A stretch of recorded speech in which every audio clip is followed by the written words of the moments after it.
यहाँ पे जी मार्केट से मैं फटाफट से बैंगन लेके आ गई थी क्योंकि आज बारी थी बैंगनों की। बैंगनों का सुन के तो वैसे ही आधे घर वाले भाग गए थे। और मुझे इतना गुस्सा चढ़ा ना जब मैंने बैंगन निकाल के देखे। मैंने उसको कहा भी था कि भाई अगर तुमने रेट नहीं ना कम करने तो तुम कम से कम बैंगन सारे सही डालना, साफ़ होने चाहिए।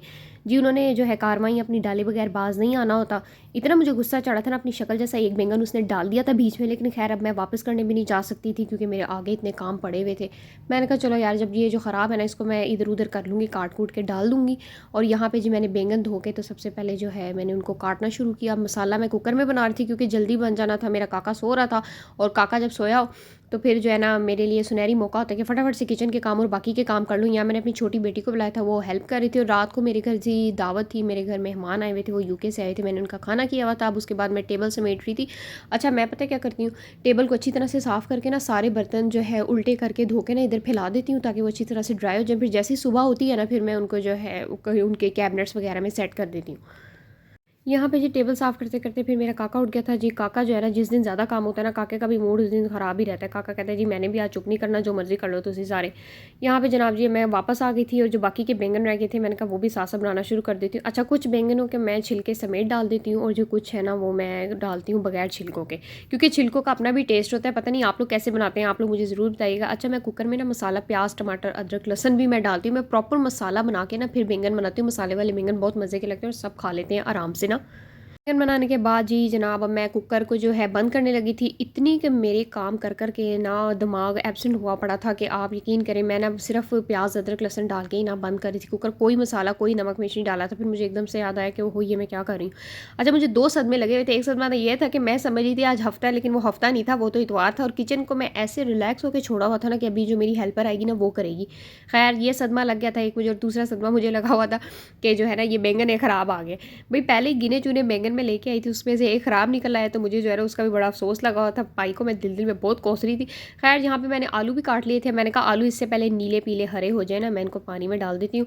मेरे बच्चे ये देखे, ये मेरा काका हमने पैरा लगाया हुआ है लेकिन फिर भी वो कैसे साइडों से निकल निकल के आ गया। अच्छा ये ना मुझे मेरे घर की लाइटिंग ऐसे जब मैं लाइट्स बंद कर देती हूँ ना रात को मुझे बड़ी अच्छी लगती है। और ये जी दावत का व्लॉग है। ये दावत के बाद शुक्र है मेरी हेल्पर उस दिन आई हुई थी और उसने जो है ना सारे बर्तन जब ये देखे सारे दावत के पांडे टिंडे देच के, मैं कहती हूँ पता नहीं क्या क्या था वो धो के डाल दिया था। ये पत्ती थी जो मैंने अपनी मनी प्लांट में डालनी थी। मेरा मनी प्लांट ना इससे काफ़ी बड़ा हो जाता है। ये जी दावत का कौरमा था, आलू थे और ये मटर वाला पुलाव था, चटनी सलाद रायता वो भी मैंने फ्रिज में रख चुका था। और मेरा काका जो है बड़े जोशो खरोश से रो रहा था। अगर यहाँ पे मैं वॉइस ओवर ना करूँ तो आप उसकी आवाज़ सुन के माशाल्लाह काके की बड़ी आवाज़ है। यहाँ पे जनाब जी मैं उसके फीडर शीटर धो रही थी और ये रात के जो बर्तन थे किचन के लिए करना था वो मैंने साथ साथ कर लिया था। मैं कहती हूँ जनाब जी संडे होता है कि संडे को आराम करेंगे, संडे को बल्कि ज़्यादा काम हो जाता है। संडे के दिन ना हम लोग ज़्यादा बिजी हो जाते हैं क्योंकि बच्चे भी घर होते हैं, हस्बैंड भी घर होते हैं। और दावत मैंने की हुई थी, ये जो मेरा खाना मैंने किया था ना ये था हफ्ते का और उससे अगले दिन संडे था। मैं कहती हूँ किचन में रज के गंद पड़ा हुआ था। अभी वो सिर्फ बेचारी बर्तन धो के चली गई थी। शेल्फें भी उसने दोबारा आके शाम को साफ़ की थी। अच्छा मैं उसको फुल टाइम के लिए नहीं रखती, जिस टाइम मुझे काम की ज़रूरत होती है ना वो काम करके सारा चली जाती है। फिर मैं उसको कहती हूँ तुमने इतने बजे दोबारा आना है और फिर दोबारा से ना एक दफ़ा ये जो है मेहमान आए हुए हैं ये सारा उनका क्लियर करके जाना है। ये जनाब जी दावत से पहले का व्लॉग है अब जो शुरू हुआ है। यहाँ पे मैं चिकन लेके आई थी, मैंने चिकन का कौरमा बनाना था यहाँ पे। और मैंने कहा चिकन वॉश करके रख देती हूँ सारा। और ये जिस बास्केट में जी था चिकन वो भी मैंने कहा अच्छी तरह धो धो के रख देती हूँ। बेसन को भी मैंने अच्छी तरह से सिंक को अच्छी तरह से मैंने ना साफ़ कर लिया था क्योंकि ना फिर सिंक से भी बड़ी गंदी चिकन की स्मेल आती रहती है। ज़ाहिर है गोश्त है, आपको पता है फिर गोश्त की स्मेल तो एक अलग सी हमक आती रहती है जब तक उसको प्रॉपर साफ़ ना किया जाए।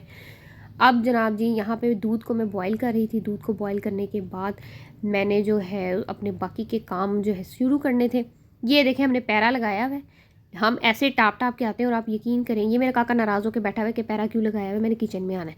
आप यकीन करें टाप टाप के ना हम लोगों को इतनी प्रैक्टिस होगी कि मैं तो जिम्नास्टिक भी कर सकती हूँ।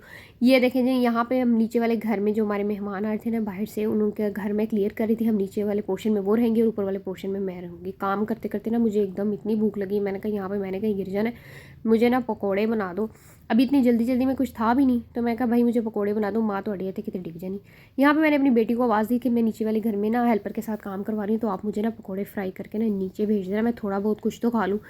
क्योंकि मैंने सुबह का नाश्ता किया हुआ था, काम करते करते नीचे वालों का घर साफ खैर करना तो हेल्पर नहीं था लेकिन आपको पता है साथ लगना पड़ता है थोड़ा बहुत ना इनके। ज़ाहिर है वो भी इंसान है, वो कितना का काम करे, हमें साथ साथ काम करना पड़ता है उनके। यहाँ पे जी मेरे पकोड़े फ्राई हो रहे थे। अपनी बेटी को पूरा घंटे का लेक्चर दिया था मैंने कि पकोड़ों को कैसे पलटना है और क्या करना है, क्योंकि डर लगता है ना, कढ़ाई है यानी ऑयल खुदा ना खास्ता गिर ना जाए उनके ऊपर। तो फिर जो है मैंने उसको कहा था इतने बज के इतने मिनट जब हो जाएंगे तो फिर पकोड़े पलट लेना। यहाँ पे मैं बेसन बना के उसको दे रही थी। अच्छा शुक्र है अल्लाह का कि अभी ना मेरी बड़ी बेटियां जो है ना मेरे काके को बहुत ज़्यादा संभाल लेती हैं। जब इस तरह को कोई काम की सिचुएशन होती है ना तो फिर मैं टेंशन फ्री हो जाती हूँ, क्योंकि बाज़ औक़ात जब वो खुद ही देखती हैं ना कि मामा इतनी बिज़ी हैं या मामा के पास टाइम नहीं है, या तो वो बहन संभाल लेती हैं या फिर वो मुझे कह देती हैं कि मामा लाएँ शाम के बर्तन हम धो देते हैं, या बहन के फीडे मैं धो दूँ, या बहन को मैं फीडे पिला देती हूँ, मामा आप अपने काम कर लें। उम्मीद करती हूँ आपको मेरी वीडियो अच्छी लगी होगी। प्लीज़ मेरे चैनल को सब्सक्राइब और वीडियो को लाइक कीजिए।